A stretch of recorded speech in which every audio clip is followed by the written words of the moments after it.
Today we're going to be talking about why this, while it looks like a very bendy stretch, is way less effective at stretching our hips than this position. So for any of you folks who really like to sink super deep in your lunges and they don't feel very stretchy, especially my hypermobile friends, today's lesson is for you. Let's start with a quick anatomy review of our hip flexor muscles so you can understand where they are in your body and start to visualize what's happening when we're trying to stretch them.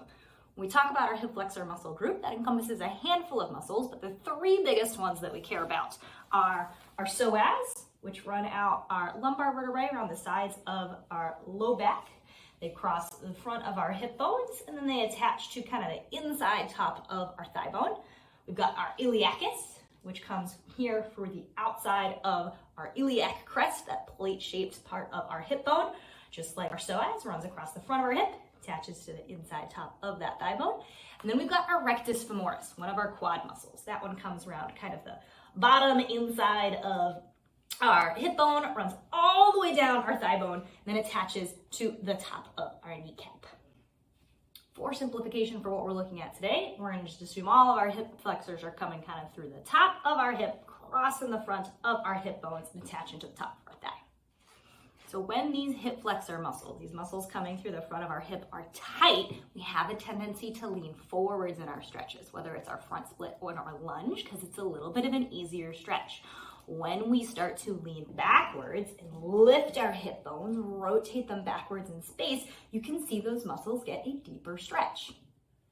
Here we can take a look at that compensation in a lunge. So you can see that if I lean forwards in a lunge and my hip bones are starting to rotate towards the floor, this is a very comfortable position. I'm not feeling, frankly, any stretch at all. But if I lean back a little bit, then I can start to tuck my tailbone and feel more of a stretch.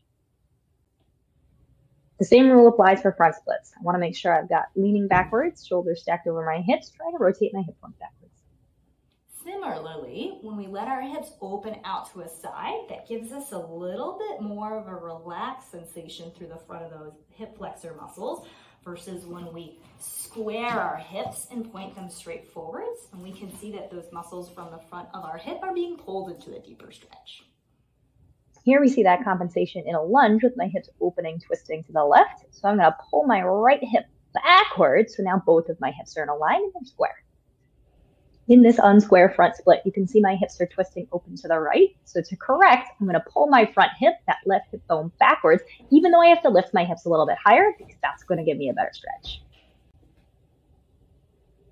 So to maximize the stretch that we're feeling through these muscles crossing the front of our hip, we want to make sure that both hip bones are pointing forwards, that's our square hips, and that they're lifted, pointing towards the front of the mat and not starting to rotate down towards the floor.